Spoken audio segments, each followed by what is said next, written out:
L'Académie française a toujours accueilli des hommes de science. Au XVIIIe siècle, Fontenelle, Maupertuis, Buffon, Condorcet et Brie. Mais aucun n'y aura joué un rôle aussi éminent que d'Alembert, dont nous célébrons aujourd'hui, à quelques jours près, le tricentenaire de la naissance, et qui fut l'une des plus remarquables figures du siècle des Lumières. D'Alembert est une curiosité du monde de l'Académie française, où la naissance et le statut social comptaient tant. C'est un enfant trouvé, comme d'ailleurs deux autres académiciens de la même époque, Chamfort et l'abbé de Lille, de quoi ébranler quelques préjugés. D'Alembert fut abandonné par sa mère, Alexandrine de Tencin, sur le parvis de l'église Saint-Jean-le-Rond. C'est d'ailleurs l'origine de son patronyme, Jean le Rond. Contrairement à Madame de Tencin, qui ne voulait pas s'encombrer d'un enfant naturel, son père, Louis des Touches, lieutenant général d'artillerie, s'il ne le reconnut pas, prit soin de l'enfant. Il le plaça chez une nourrice aimante, pourvut à son entretien, se préoccupa de son éducation et lui assura une rente de 1200 livres. En dépit de l'affection qu'il porta toujours à sa nourrice et des attentions de son père, d'Alembert garda pour la vie une profonde amertume de son état. Il était sans père, sans appui et sans fortune, comme le disait Grimm. Il se sentira toujours différent des autres, exclu de la société, et il en conclura qu'il ne devra compter que sur lui-même et sur son seul mérite. Pourtant, grâce à son père, son éducation fut très soignée. Il entra à 12 ans dans l'établissement le plus prestigieux de Paris, le Collège des Quatre Nations, sis en ce palais Mazarin où nous nous trouvons aujourd'hui. Ce collège disposait, et il était seul dans ce cas, d'une chaire de mathématiques, ce qui contribuera peut-être à orienter les goûts de Jean le Rond. Après le collège, il hésita entre le droit et la médecine, puis il décida de se consacrer aux mathématiques. Il s'attribua alors un nom, d'Alembert, nom qu'il ne devait à personne et qui lui appartenait d'illustrer. L'Académie des sciences va élire, à l'âge de 23 ans, celui que l'on reconnaît déjà comme un géomètre de génie. Maupertuis, que l'on appelle le Galilée du siècle, impressionné par ses dons exceptionnels et qui était ému par son abandon, décida de l'introduire dans le monde. Il lui ouvrit les salons qu'il fréquentait, salons prestigieux dont les hôtesses se nommaient Madame Geoffrin et la marquise du Défend. La seconde s'attacha à l'enfant trouvé. Elle lui porta un amour maternel et pour l'aider à trouver sa place dans le monde, elle l'initia aux usages et aux codes d'une société qu'il ignorait. Le sublime géomètre fut très vite adopté de tous, car sa gaieté juvénile, ses dons d'animateur, sa verve satirique séduisaient la compagnie rassemblée par la marquise. Nul n'imaginait que derrière cette façade joyeuse se dissimulait un esprit malheureux, hanté par le sentiment d'abandon, et qui éprouvait un besoin constant d'affirmer sa valeur et son indépendance d'esprit. Cela explique que par moments le joyeux géomètre devenait un convive arrogant et ombrageux. En 1748, il se lance avec Diderot, qu'il a rencontré peu auparavant, dans une incroyable entreprise intellectuelle, l'encyclopédie. Il délaisse alors l'Académie des sciences pour ce travail considérable. Le premier volume de l'encyclopédie, publié en 1751, était précédé d'un discours préliminaire qu'il a rédigé et qui lui apporte d'emblée une gloire tout autre que celle qu'il avait connue jusqu'alors. Le géomètre était apprécié des scientifiques et connu dans leur milieu, alors que le discours est celui d'un écrivain, d'un homme de lettres, ce qu'il avait toujours rêvé d'être. Toute la société y applaudit. Le grand monde s'intéresse alors aux belles lettres et reconnaît le géomètre sublime comme un écrivain sublime et philosophe. Mais pour la cour et l'Église, la philosophie a mauvaise presse. Le discours préliminaire les scandalise. L'année suivante, lorsque paraît le deuxième volume de l'encyclopédie, le Conseil du roi interdit les deux volumes. Malesherbes et Madame de Pompadour, qui étaient acquises aux idées nouvelles, auront bien du mal à sauver l'encyclopédie d'une suppression définitive et d'Alembert des foudres du pouvoir. Mais l'entreprise elle-même resta sous surveillance. Peu après, d'Alembert publie l'essai sur les gens de lettres, les grands et les mécènes. Brulot, dont le caractère agressif provoque un nouveau scandale et lui attire de nombreuses inimitiés. Dans ce pamphlet, il reproche aux gens de lettres leur obséquiosité, leur servilité à l'égard des grands. Mais il accuse les grands de s'attribuer à un magistère sur les lettres, les arts et les sciences que rien ne justifie, et il n'accorde pas davantage de considération aux mécènes qui ne protègent, écrit-il, que les médiocres et les petits talents. Les relations entre les grands et les gens de lettres conduisent, conclut-il, à une impasse. L'esprit des grands n'en est pas enrichi et les hommes de lettres s'avilissent pour leur plaire. Pour sortir de ce piège, les gens de lettres doivent ignorer les grands et poursuivre un idéal que résument 3 mots: liberté, vérité, pauvreté. Cet essai sera compris pour ce qu'il était, un manifeste, celui d'une nouvelle aristocratie, celle de l'esprit, du parti des philosophes. C'est aussi un code moral proposé à cette élite qui ne doit plus compromettre son idéal, ni disperser ses dons. Peu importe à d'Alembert les critiques et les interdits qui pleuvent sur lui. Au demeurant, c'est un homme de contradiction. Il prêche le mépris des honneurs et des dignités, mais il collectionne les dignités académiques. L'Académie des sciences en 1740, celle de Berlin en 1746, de Londres en 1748, et en 1754, son regard se tourne vers l'Académie française, alors même qu'il a écrit à Madame du Deffand l'année précédente: « On n'est point de l'Académie, mais on est Quaker, et on passe chapeau sur la tête devant l'Académie et devant ceux qui en font partie. » Mais il brûle de s'y présenter, et à 3 reprises, Madame du Deffand mobilise tous ses amis pour assurer le succès de son protégé. D'Alembert sera finalement élu, mais son élection fut difficile et peut-être même douteuse. S'il a obtenu une majorité des voix, au scrutin en boule qui suit, il a recueilli 6 boules noires, alors que 3 boules noires de plus l'auraient exclu à jamais de l'Académie. Or, La Harpe affirmera en 1783, dans la correspondance littéraire publiée par Grimm, et qui est lue avec passion par toute l'Europe lettrée, je le cite, qu'il y avait un nombre de boules noires plus que suffisant pour l'exclure, si Duclos, alors secrétaire perpétuel, n'eût pris sur lui de les brouiller, en disant qu'il y avait autant de boules blanches qu'il y fallait. Que vaut ce propos? La Harpe était mauvaise langue. On ne peut donc lui faire totalement crédit. Il reste que l'opposition à l'élection d'Alembert était forte à l'Académie, et on en comprend les raisons. D'Alembert était certes célèbre, mais pour une compagnie peuplée en majorité de dévots, sa célébrité était de mauvais aloi. Les dévots le tenaient pour responsable de l'encyclopédie tout autant que du discours préliminaire. Il était donc pour eux le représentant d'une secte, celle de l'impiété, le diable en quelque sorte. Mais aussi son essai lui a aliéné les grands, nombreux à l'Académie, et les gens de lettres, nombreux aussi, et peu satisfaits des exigences morales qu'il entend leur imposer. Dans son discours de réception, d'Alembert tenta d'apaiser les esprits, mais il le fit de manière ambiguë. Il brandit le drapeau de la philosophie tout en proclamant que la religion doit aux lettres et à la philosophie l'affermissement de ses principes.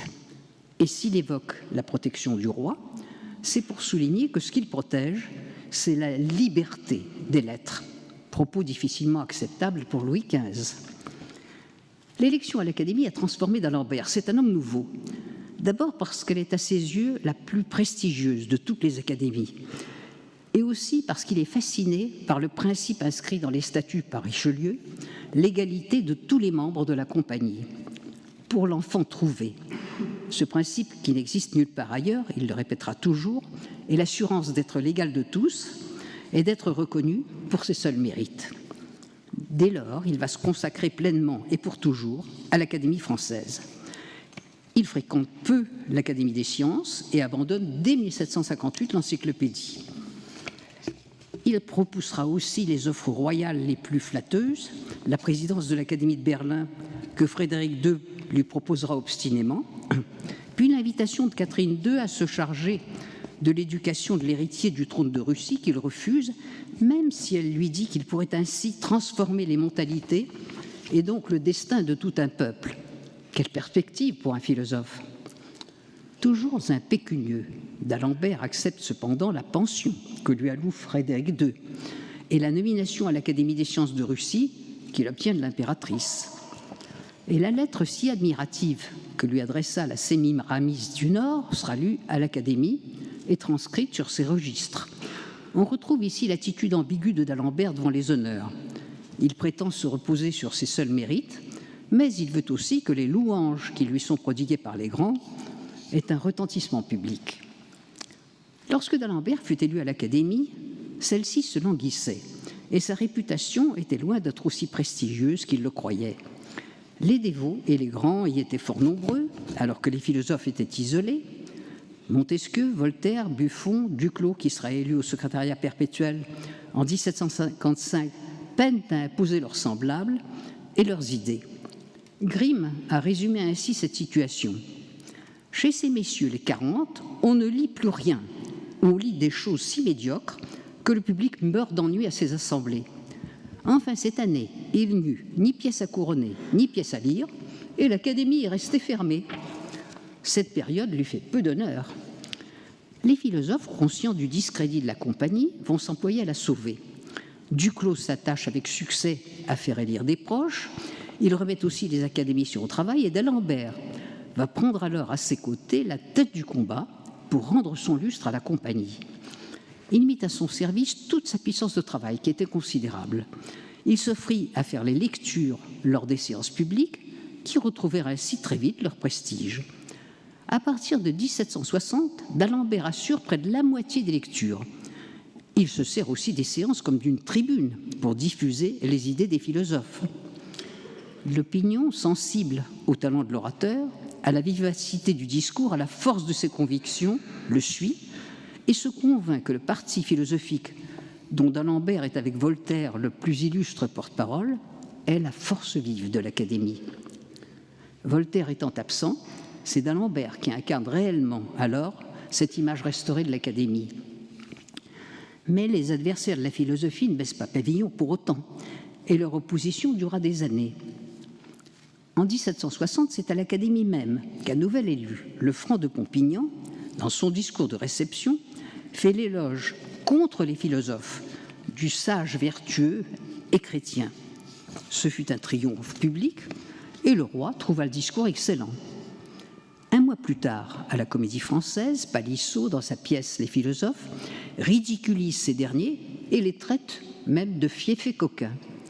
On y voit même Rousseau traverser la Seine à 4 pattes, en mangeant de l'herbe. La ville et la cour applaudissent cette charge contre les philosophes qui sont effondrés et incapables de s'unir pour y répondre. C'est d'Alembert qui réagit avec violence. Il veut mobiliser Voltaire. Il lui écrit « Les protecteurs femelles déclarés de cette pièce sont mesdames de Villeroy, de Robec et du Défend, votre amie est ci-devant la mienne. Ainsi la pièce a-t-elle pour elle des putains en fonction et des putains honoraires. » En traitant sa protectrice, Madame du Défend, de putain honoraire, d'Alembert achève de ruiner une relation à laquelle il doit sa situation sociale. Relation qui est fort dégradée, on y reviendra. En 1766, nouvelle épreuve, liée à la condamnation pour blasphème du chevalier de la Barre, coupable de n'avoir pas enlevé son chapeau au passage du Saint-Sacrement.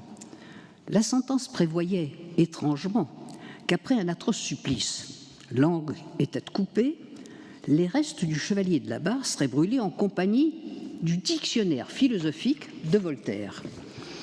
Les philosophes furent épouvantés.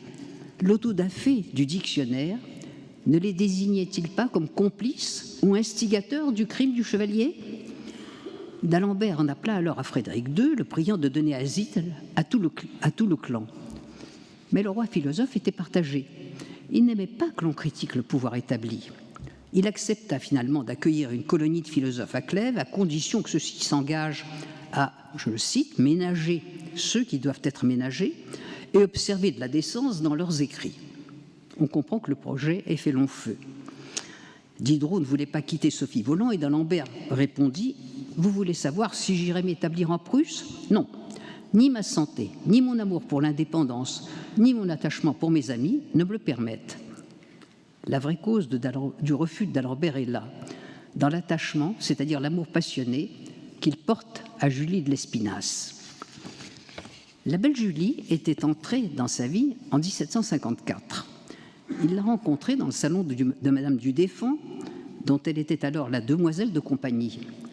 D'Alembert tomba sous son charme, il admirait son esprit, et surtout, il se pensait de la même famille qu'elle, celle des enfants naturels.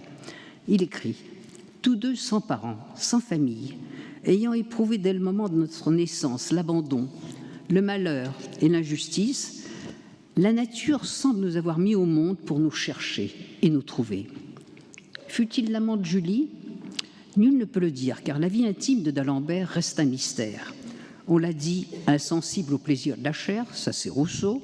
On a insinué qu'il était giton, ce sont les rapports de police. Mais on sait qu'il porta à Julie un amour passionné, probablement platonique, mais qui dura jusqu'à la mort de celle-ci.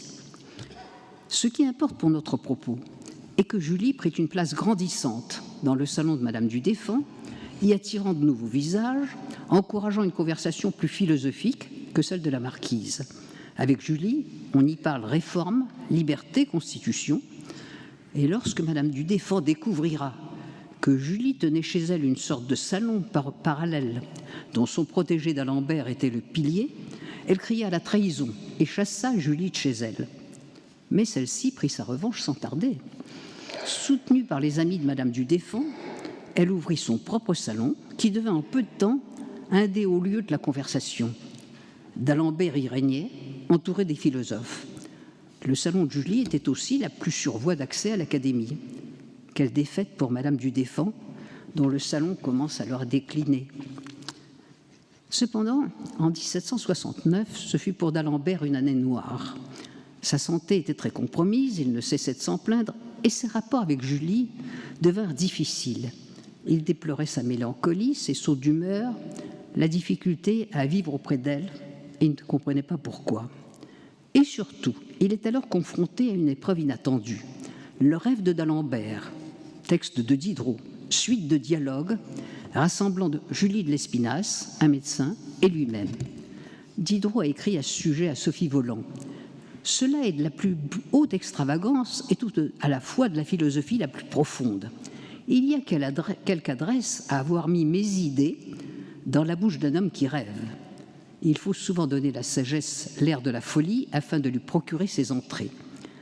Julie, qui apparaît dans l'entretien précédant le rêve comme la maîtresse de d'Alembert, s'indigna et exigea de lui qu'il impose à Diderot de brûler ce rêve inacceptable. Diderot feignit d'acquiescer, mais en réalité, il en montra à d'Alembert une version corrigée et conserva l'original qu'il publiera en 1782. D'Alembert en fut bouleversé et on le comprend. En matière de religion, d'Alembert est un sceptique, un spinoziste modéré, adversaire éclairé des jésuites et des jansénistes. Il partage avec Voltaire un déisme raisonnable, tandis que Diderot est un athée convaincu. D'Alembert est aussi un académicien respecté et influent. Or, le rêve que lui prête d'Alembert le dépossède de lui-même, le réduit à être que lui prête Diderot, le dépossède de lui-même, le réduit à être un double de Diderot et surtout à être le porte-parole de ses idées. D'Alembert sombre alors dans la dépression et écrit à Voltaire que son imbécilité continue et l'empêche de travailler et d'écrire. Les exigences inattendues de l'Académie des sciences, dont il était si éloigné, vont contribuer à son désarroi. Cette année-là, ses confrères scientifiques l'élisent directeur, ce qui requiert sa présence et du travail. Tout commença bien qu'il put y faire élire le marquis de Condorcet, un mathématicien éblouissant qu'il protège et admire. Mais ce succès fut suivi de 2 échecs qui l'affectèrent. Le premier est lié à l'organisation de l'Académie des sciences, qui compte alors plusieurs catégories d'académiciens, dont certaines n'ont pas le droit de vote. Membre d'une académie qui ne reconnaît que des égaux, d'Alembert voulut étendre ce principe à l'Académie des sciences. Le débat fut vif et d'Alembert échoua à convaincre une académie effrayée par un projet égalitaire et soutenue dans son conservatisme par le roi. Autre échec plus personnel encore, d'Alembert, spécialiste de la résistance des fluides, fut critiqué par un mathématicien militaire de son état, le chevalier de Borda. Celui-ci prétendit que les équations des fluides présentées par d'Alembert reposaient sur une hypothèse fausse et il présenta à l'Académie des sciences un mémoire contestant les hypothèses de son prestigieux aîné. L'Académie parut convaincue. D'Alembert, dont on connaît la susceptibilité, ne supporta pas cette mise en cause de son génie. Et comme il l'avait fait 10 ans plus tôt, il décida de ne plus travailler que pour l'Académie française. À cette époque, elle est acquise aux philosophes. Marmontel, Condillac, Saint-Lambert sont venus grossir ses rangs. Même l'élu le plus récent, l'archevêque de Toulouse, l'homénide Brienne, dont Morlet dit dans ses mémoires qu'il est très religieux mais qu'il ne croit pas en Dieu, penche vers le clan philosophique. D'Alembert se dépense alors sans compter pour l'Académie et il supplée volontiers Duclos, souvent absent. Lorsqu'en 1772 celui-ci disparaît, D'Alembert fait figure de favori pour sa succession. Les philosophes font campagne pour leur candidat. Mais comme pour son élection à l'Académie en 1754, l'affaire ne va pas de soi. Ce ne sont plus les dévots qui s'inquiètent de cette candidature, car ils ont perdu la majorité, mais la cour et l'Église. Peu auparavant, un discours de la Harpe, prononcé dans le cadre d'un concours de l'Académie, a mis le feu aux poudres. Le chancelier de Maupeou, grand ennemi de la Compagnie, et les archevêques de Paris et de Reims se sont plaints au roi de ce qu'ils qualifient de manifestation d'irréligion. Le Conseil du roi le suit et rappelle à l'Académie le règlement de 1761 qui l'oblige à soumettre tous les discours à une commission de théologiens. L'indépendance de la parole académique était par là même supprimée. L'Académie se soumit et décida de ne pas élire la Harpe à leur candidat. Mais elle compensa cette faiblesse en se mobilisant pour une cause qu'elle jugeait combien plus décisive pour son avenir, l'élection de son secrétaire perpétuel. Le maréchal de Richelieu, membre de la Compagnie depuis 1720, grand manipulateur, prit la tête de l'opposition au clan des philosophes, se vantant d'obtenir du roi l'annulation de l'élection du géomètre et son exclusion si par malheur la Compagnie commettait l'erreur de le choisir. La Compagnie persista dans sa volonté de porter d'Alembert à sa tête. Julie de Lespinasse et les habitués de son salon s'engagèrent dans une campagne acharnée en sa faveur et l'intéressé les aida par une petite faiblesse. Il demanda l'accord du roi à son éventuelle élection, ce qui était contraire aux règles de la Compagnie. Enchanté, le roi donna son accord à l'élection et d'Alembert fut élu par 17 voix contre 10. Il y a peu encore dépressif, d'Alembert fut littéralement ressuscité par cette élection. Il s'empressa d'annoncer son nouvel état à Frédéric II et il s'y voit sans réserve. L'Académie était pour lui, il l'a écrit, sa mère et sa femme. Propos singulier pour un homme que sa mère avait abandonné et dont les relations avec les femmes restent une énigme. Avec cette élection, d'Alembert embrassa aussi un autre rôle, un rôle politique. L'exercice du pouvoir lui convenait et il envahit son existence. Comme toujours, il y fait preuve d'une prodigieuse énergie. Il voulut tout tenir en main, tout contrôler, comme jamais ne le fit avant lui aucun secrétaire perpétuel. Il tenait lui-même le registre, rédigeait tous les procès-verbaux qu'il développa et qu'il complétait de pièces justificatives qu'il rassemblait. Bref, ce registre devint un chef-d'œuvre. D'Alembert exigea aussi de remplir la charge de directeur au premier trimestre de chaque année, contrairement aux usages qui en dispensaient le secrétaire perpétuel. Et il imposait son autorité dans les élections. Les doléances se multiplièrent alors au sujet du despotisme du sieur d'Alembert. Jusqu'à sa mort, Julie de Lespinasse participa à ce despotisme. Et Chaumont affirme qu'elle ouvrait les portes de l'Académie à qui elle voulait, par son crédit sur le secrétaire. Le bureau d'esprit de Julie contribua en effet à faire élire Chastélux, elle s'en vantera, puis le maréchal de Duras, qui n'avait aucune référence littéraire à faire valoir, mais qui était un de ses proches, et l'archevêque d'Aix-Boisgelin, dont elle dira qu'elle lui devait d'avoir appris à parler et à penser. Le dernier protégé qu'elle réussit à faire élire en accord avec d'Alembert fut la Harpe. Après ses succès communs, d'Alembert renonça à pousser Condorcet et il se rabattit sur des candidats que la Harpe, ingrat et malveillant, qualifiera d'estropiés et de boiteux. D'Alembert ne se contente pas de dominer les élections. Son pouvoir tient aussi à son activité intellectuelle. Il reprendra l'œuvre de Fontenelle, achevant l'histoire de l'Académie française, et rédigera 72 éloges d'académiciens. Il truffait ses portraits d'anecdotes piquantes, de digressions philosophiques, de propos touchants aussi. et les lectures qu'il en faisait à l'Académie enchantaient ses auditeurs. Tous le louaient, à l'exception de la harpe, toujours ingrat, qui se répandait en propos venimeux. Il disait des petites idées communes, de vieilles anecdotes rajeunies. Homme de pouvoir, d'Alembert avait aussi les yeux fixés sur la cour. Louis XV disparut, l'Académie espéra que son successeur Louis XVI serait un protecteur plus libéral et bienveillant. Sans doute le jeune roi ne s'intéressait-il pas aux lettres autant qu'aux sciences, et l'Académie ne savait pas encore qu'à ses côtés son frère, le comte de Provence, va lui vouer une animosité puissante, allant jusqu'à dire que s'il était sur le trône, il supprimerait l'Académie. Mais le règne commença bien. Louis XVI appela l'encyclopédiste Turgot à ses côtés, et d'Alembert crut alors que la philosophie était au pouvoir.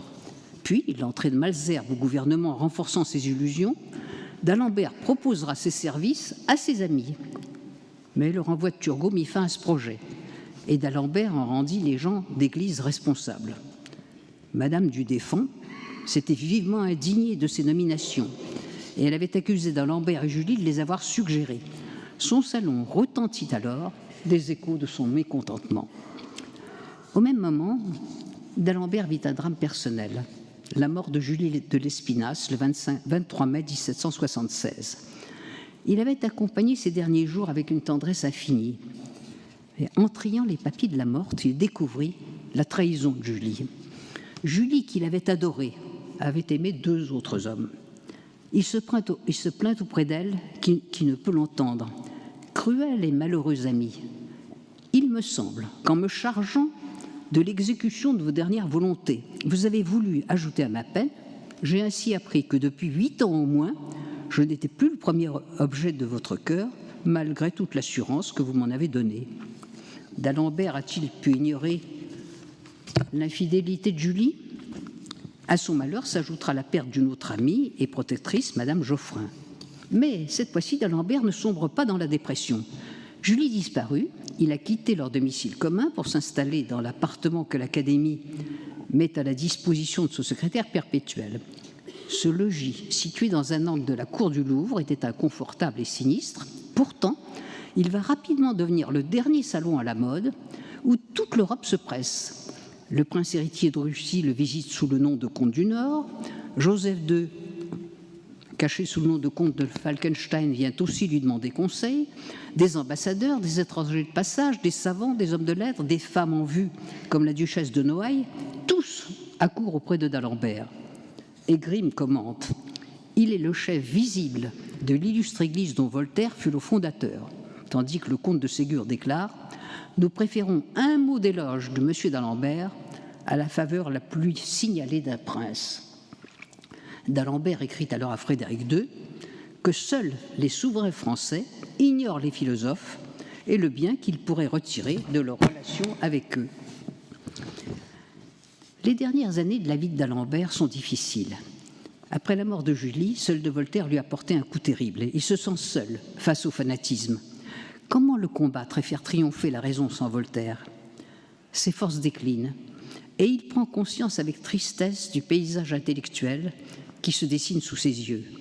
Certes, il dispose encore d'un grand pouvoir dont il use sans hésiter. Son prestige est immense, sa gloire est sans partage. L'encyclopédie a partout droit de citer, et les défauts s'adoucissent. Même son vieil ennemi Palissot lui tend la main, mais d'Alembert la repousse. Il est d'autant moins disposé à composer avec ses adversaires qu'il voit monter une génération qui menace sa royauté et tout ce en quoi il a cru. Les encyclopédistes étaient convaincus que le verbe, l'écrit, pouvait changer le monde. Le génie littéraire et les sciences étaient pour eux les armes qui fonderaient l'empire de la raison et les lois. Mais la situation a changé.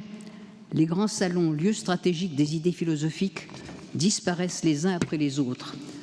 Et l'opinion commence à douter de la sagesse des philosophes.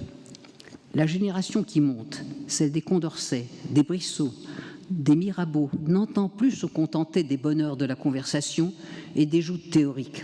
C'est l'action qui les tente. Tout témoigne du fossé qui se creuse entre la génération d'Alembert et celle des successeurs qui découvrent leurs ambitions et opposent leurs projets concrets à la magie du verbe. La République des lettres est encore là, mais pour peu de temps. La Révolution se profile déjà. D'Alembert abandonnera le combat avant même que la mort n'arrive, le 29 octobre 1783. Il l'accueillera avec fermeté, conservant ses habitudes, sa foi dans les Lumières et son scepticisme. Il s'arrangera pour mourir sans désobliger le curé de sa paroisse, mais sans le voir. Voltaire et Rousseau l'ont précédé de peu dans la mort. Diderot le suivra quelques mois plus tard. Les lumières du siècle s'éteignent. Restent les œuvres. Celle de d'Alembert, partagée comme il l'était, entre ironie et fureur, aménité, sensibilité et passion partisane, reste le plus impressionnant témoignage d'un siècle tumultueux et génial, marqué par un bouillonnement intellectuel exceptionnel. Je vous remercie de votre attention.